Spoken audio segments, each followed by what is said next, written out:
ایران جنگ کے اثرات ایران کی معیشت پر بری طرح پڑ رہے ہیں اور صدر ٹرمپ نے جنگ شروع کرتے ہوئے اعلان کیا تھا، یہ دعویٰ کیا تھا کہ یہ جنگ ایرانی عوام کی ایرانی رجیم سے آزادی کے لیے ہے،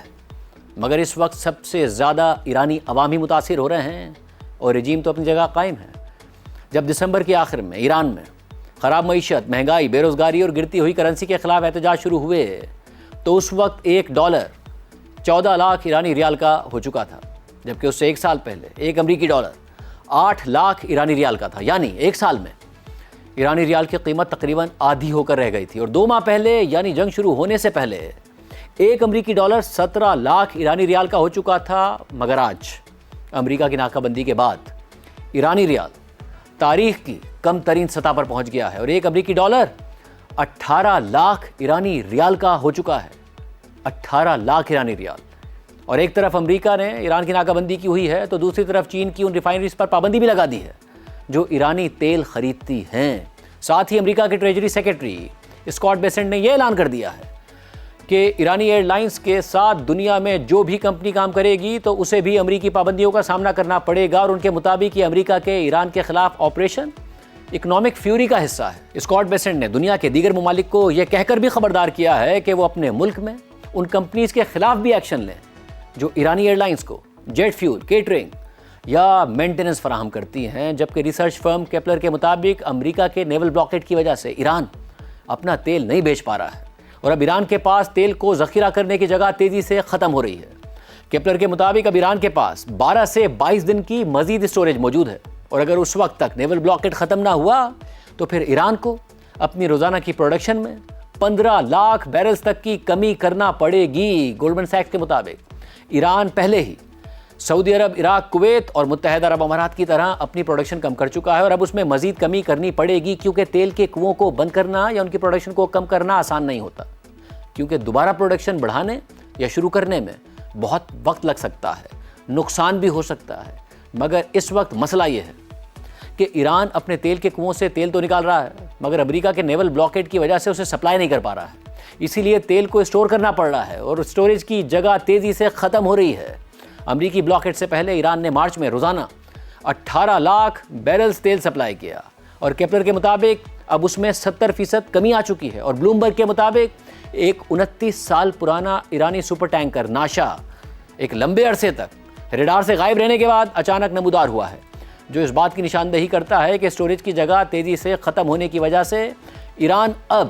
تیل اسٹور کرنے کے لیے اپنے ریٹائرڈ آئل ٹینکرز کو بھی استعمال کر رہا ہے۔ ناشا 1997 میں بنایا گیا ایرانی سپر ٹینکر ہے جو ایک لمبا عرصہ ریڈار سے غائب رہنے کے بعد ایران کے خارق جزیرے پر نمودار ہوا ہے، کیونکہ امریکی بلاکیڈ کے بعد ایرانی تیل سے بھرے ہوئے متعدد جہاز پرشین گلف یا گلف آف عمان میں پھنسے ہوئے ہیں، اور جو جہاز باہر ہیں وہ نیول بلاکیڈ کی وجہ سے واپس نہیں آ پا رہے ہیں۔ اور ناظرین، اس وقت ایران میں معاشی سرگرمیاں بری طرح متاثر ہو کے رہ گئی ہیں۔ اصل جو تہران میں ایک فری لانس ڈیزائنر ہیں، انہوں نے CNN کو بتایا کہ جنگ شروع ہونے اور انٹرنیٹ کی بندش کے بعد انہیں 2 ماہ سے کوئی آرڈرز نہیں ملے ہیں اور سب کچھ رک کر رہ گیا ہے۔ وہ یہ بتاتے ہوئے آبدیدہ ہو گئیں کہ اب ان کی آمدنی ان کے اخراجات کے لیے بھی کافی نہیں ہے۔ ناظرین، ایران کی معیشت جنگ سے پہلے بھی بری حالت میں تھی، مگر اب یونائٹڈ نیشنز ڈیولپمنٹ پروگرام کا کہنا ہے کہ جنگ کی وجہ سے مزید 41 لاکھ ایرانی عوام غربت میں دھکیل دیے جائیں گے، جبکہ UNDP کا یہ بھی کہنا ہے کہ ہزاروں ایئر اسٹرائکس کی وجہ سے بہت سے ایرانیوں کو اپنے گھر چھوڑنے پڑے۔ جبکہ میڈیا آؤٹلیٹ ایکو ایران کے مطابق ایران جنگ سے ایران میں 23,000 فیکٹریاں اور فرمز متاثر ہوئی ہیں۔ ایرانی deputy work and social security minister کے مطابق اس سے براہ راست 10 لاکھ نوکریاں متاثر ہوئی ہیں، جبکہ ایرانی پبلیکیشن اعتماد کے مطابق مزید 10 لاکھ افراد اس جنگ کے بالواسطہ اثرات کی وجہ سے بے روزگار ہو گئے ہیں۔ کوئنس انسٹیٹیوٹ، جو کہ ایک فارن پالیسی تھنک ٹینک ہے، اس کے ہادی کہل زادے کا کہنا ہے کہ ایران جنگ کی وجہ سے 50% ایرانیوں کی نوکریاں خطرے میں پڑ گئی ہیں اور مزید 5% عوام کو غربت میں دھکیل دیا گیا ہے۔ بہت سی کمپنیوں نے جنگ، مہنگائی اور ریسیشن کے مجموعی اثرات کی وجہ سے اپنے آپریشنز ہی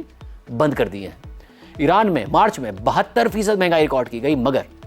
آفیشیل ڈیٹا کے مطابق ضروری اشیاء کی مہنگائی اس سے بھی زیادہ تھی۔ گزشتہ ماہ جب اسرائیل نے ایران کے پیٹروکیمیکل کمپلیکسز پر حملہ کیا تو اس کے بعد ہزاروں ورکرز کو تنخواہیں نہیں ملی ہیں اور وہ ان پیڈ لیوز پر ہیں۔ ایران کی اسٹیل، ٹیکسٹائل اور دیگر انڈسٹریز لوگوں کو نوکریوں سے نکال رہی ہیں، کیونکہ بزنس نہیں ہے اس لیے منافع نہیں ہے، اس لیے ورکرز کو تنخواہیں دینے کے لیے پیسے نہیں ہیں۔ ایران کی بڑی ٹیکسٹائل فرمز میں سے ایک بروجرد نے 700 افراد کو نوکری سے نکال دیا ہے، جبکہ کہلزادے کے مطابق متعدد ڈیری پلانٹس نے بھی اپنے آپریشنز روک دیے ہیں کیونکہ ان کے پاس پیکیجنگ مٹیریل ہی نہیں ہے۔ سہیلا،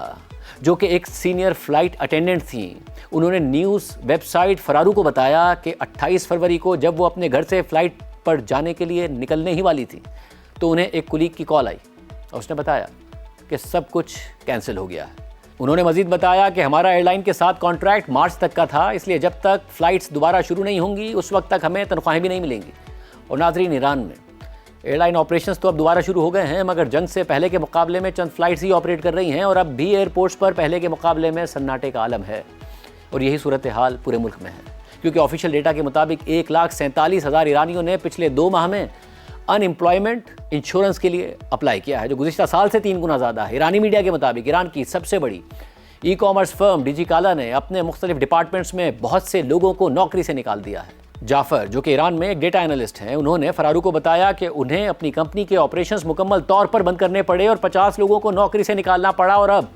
انہیں قرض اتارنا ہے، کرایہ دینا ہے، اس لیے وہ سوچ رہے ہیں کہ وہ خود رائڈ ہیلنگ میں کام کریں، جبکہ ایران میں انٹرنیٹ کی بندش خاص طور پر ایسی خواتین کے لیے مسئلہ بن گئی ہے کہ جو گھر سے کام کرتی تھی۔ سمیہ، جو اصفہان میں رہتی ہیں اور 50s میں ہیں، وہ سالوں سے آن لائن جرمن زبان سکھاتی ہیں اور ان کی کلاسز فل ہوتی تھیں، مگر اب انٹرنیٹ کی بندشوں کے بعد انہیں لوکل ایپس پر منتقل ہونا پڑا جو اتنی ریلائبل نہیں ہیں۔ انہوں نے CNN کو فون پر بتایا کہ اب کچھ بھی ٹھیک سے نہیں چل رہا ہے، تمام اسٹوڈنٹس ایک ساتھ آن لائن کلاس نہیں لے پاتے کیونکہ پلیٹ فارم کریش ہوتا رہتا ہے۔ خبر کے مطابق ان امپلائمنٹ انشورنس کلیم کرنے والوں میں 1/3 ایرانی خواتین ہیں، اور بے روزگاری نے پہلے سے پیسوں کی کمی کا شکار ایرانی حکومت اور سوشل سیکیورٹی سسٹم پر مزید بوجھ ڈال دیا ہے۔ کنزرویٹو ایرانی اخبار اطلاعات نے پیر کو لکھا کہ ان مسائل کو محض الفاظ اور بیانات سے ایک طرف نہیں کیا جا سکتا۔ ایرانی حکومت کو جلد ہی اس جنگ زدہ معیشت کے لیے کوئی اسپیشل پروگرام لانا ہوگا، جبکہ ساری صورتحال میں امریکی صدر ٹرمپ کہہ رہے ہیں کہ وہ نیول بلاکیڈ نہیں ختم کریں گے، یعنی مسائل میں اضافہ ہی ہوگا،